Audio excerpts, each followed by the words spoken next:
All right, I want to repeat again that if you were to follow the traditional media describing this budget, and this isn't a pro-Trump or anti-Trump statement here, the fact of the matter is it is the biggest budget in American history, better than $4 trillion worth of spending. Every single major entitlement, every single program will be getting more money than was originally going to be the case down the road. All right, now, what was curbed was the growth. In other words, the growth in spending, for example, Medicaid. You'd heard a lot about that.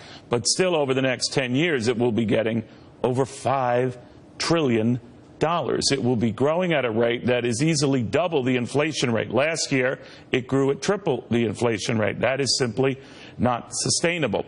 Then to the issue of the growth built into this package. Some people are expressing some surprise. Hi, how you doing?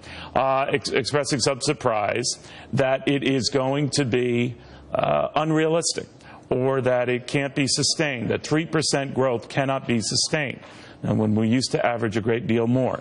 Again, looking at this budget and questioning how realistic it is, that's all fair game, because both parties do this, both put priorities where the other would not when they're in power.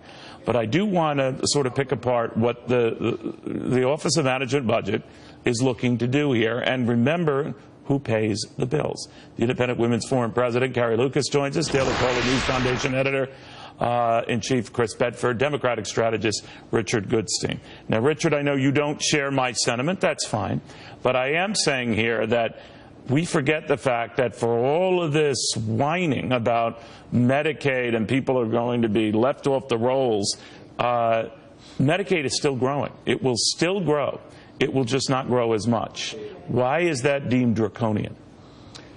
Neil, you have a very discerning audience, and I hope they all realize that what David Stockman, a Republican, said is that this is a budget that's dead before arrival. And among the people, I will not name a Democrat, who think that this budget is entirely unrealistic and actually pretty draconian are the American Enterprise Institute and the Center for Federal Budget. Why don't we address just the Medicaid portion of that and how that is draconian? What do these people think? Here's the problem.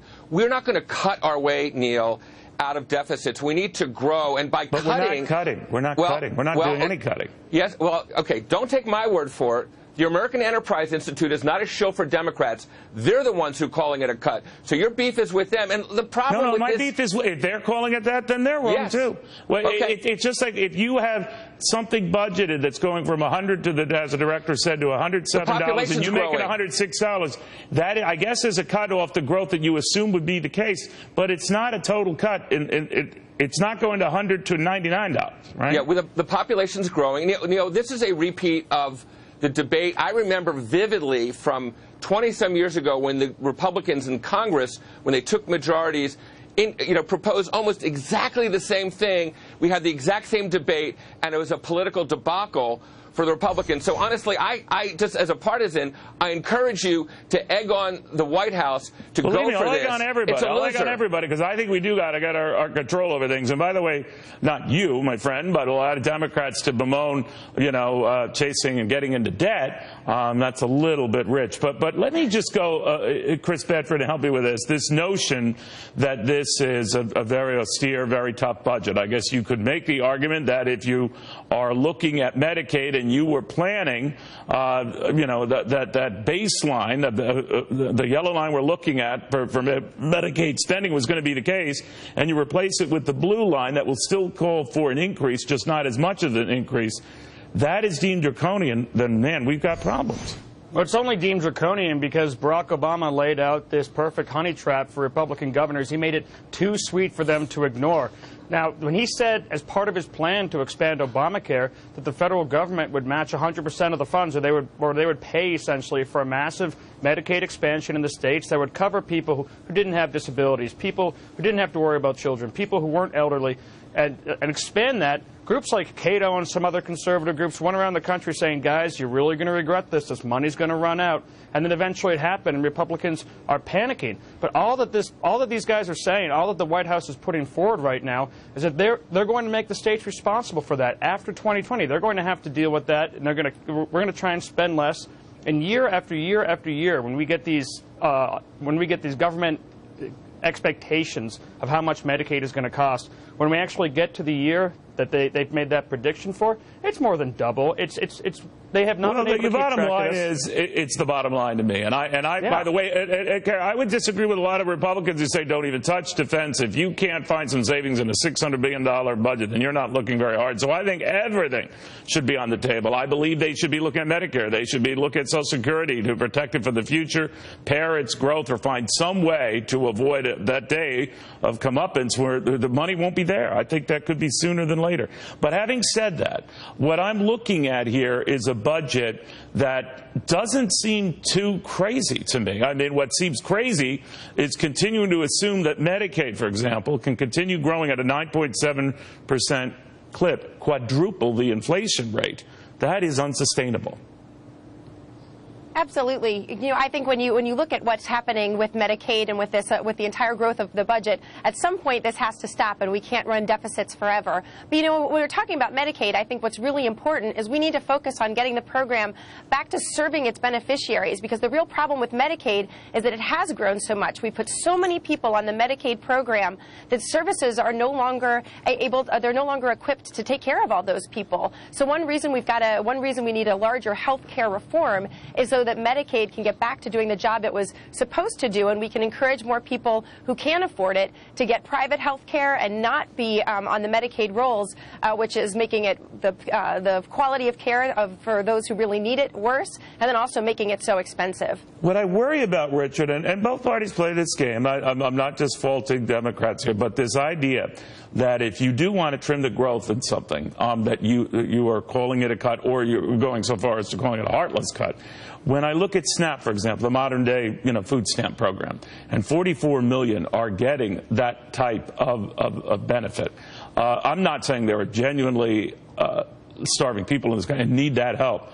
But if we're at the point, as I've said repeatedly, that 44 million need that, then we've got bigger problems than just an item line in a budget.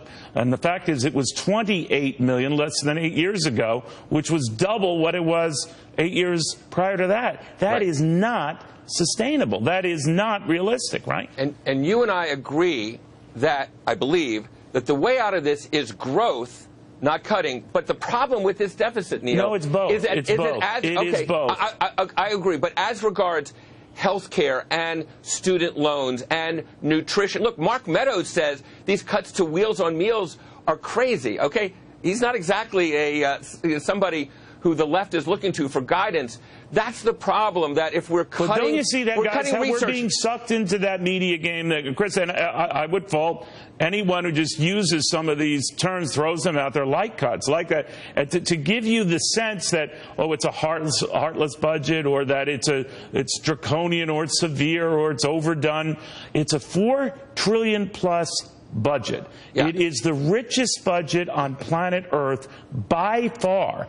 By far. All the major Western European nations combined don't even come close. So, Chris Bedford, how is that severe? Well, it's not severe at all. It's a huge spending increase, and it's basically none of these major programs have been cut. And the things, speaking of sustainability, which really do threaten the foundation of our country and our future, are things like Medicare and things like Social Security, which Donald Trump pledged in the campaign trail and continued in his budget, said, I'm not going to touch those. First, we're going to focus on Medicaid. And again, to Medicaid, people who were, especially people who were covered by Medicaid before this massive expansion that the last administration touted so proudly, they're going to be fine. They're going to continue with their coverage. And in the people who have been expanded to, who have been covered now by the states with this huge federal handout that President Obama planned, those people are now, the states are going to have to decide, well, it's going to cost me more to do this. I'm going to have to spend some myself. And to all of your points, of course, growth is certainly the way forward. But you're not going to get growth if you don't stop spending so much of the U.S.'s money, so much of the taxpayers' money, and the people who fund this on these programs that aren't even working. I think to Richard's point, Kara, I think there is a way to work some growth into this, and growth will go a long way. Even 3% growth, people seem to be frowning at that, saying it's unrealistic. We used to grow a lot more, but even allowing for even 3% growth, as unrealistic as it's deemed by a lot of folks, it would be over the 2% growth we've been averaging, and that alone would mean you're looking at potentially 50% more in revenues, something that could really benefit this economy, benefit American workers. I'm just saying that when we close off that debate by saying, no, you're going too far, we're losing an opportunity to look after the folks who pay the bills, not just the folks who get stuff. Absolutely. We need to be focused on growing the economy. Not only is that good for tax receipts, but more importantly, it's good for the people. We need people to be earning more, to have better job opportunities. For all those people who are working at jobs that aren't paying enough or are working part-time and want full-time jobs, the most important thing is job creation so that they don't have to depend on things like Medicaid or SNAP or all those programs that are supposed to be there for people who are in need. Let's grow and make sure that there aren't as many people in need. That's a win-win for everyone. We've got to do both. We've got to do both. And we'll watch it very closely, guys. You argue your points very, very well. Yes, Richard, even you. Joe.